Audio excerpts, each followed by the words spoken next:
Սարյանը ծնվել է 1880 թվականի փետրվարի 28-ին, Նոր Նախիջևանում։ Նա ընտանիքի 9 երեխաներից մեկն էր, որը դեռ մանուկից մեր սեր է ունեցել գոյության հանդեպ։ Փոքրիկ Մարտիրոսը տարբերվում էր իր հասակակիցներից։ Նա ունակ էր տեսնելու և զգալու շրջապատի գեղեցկությունը։ Շատ շուտով նա հասկացավ, որ ցանկանում է թղթին հանձնել այդ գեղեցկությունը։ Մարտիրոս Սարգսի Սարյանը, հայ նկարիչ, ԽՍՀ ժողովրդական նկարիչ, ԽՍՀ Գեղարվեստի ակադեմիայի անդամ, ՀԽՍՀ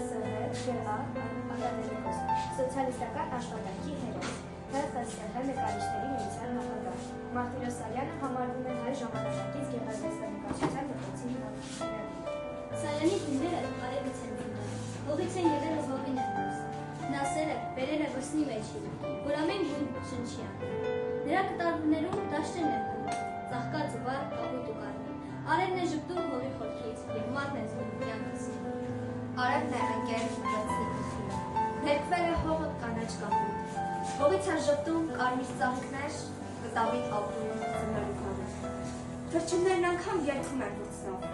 արևով լցված Սարյանի գույնով, ու թվում է նկարը հենց ինքն է, բնության շնչով անմահացածին։ Տեսնում ես աշխարհը վաղուների մեջ, համեցնով արևը դու ես նկարում, քո ձեռքերն են լսում կանաչի երգը, և կյանքն է ճանաչում գույների տանով։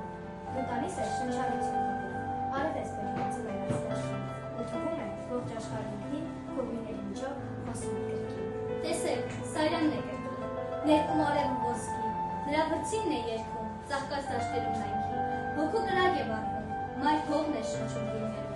նա կտավներում թողնում արևի շողերն ու շնչում։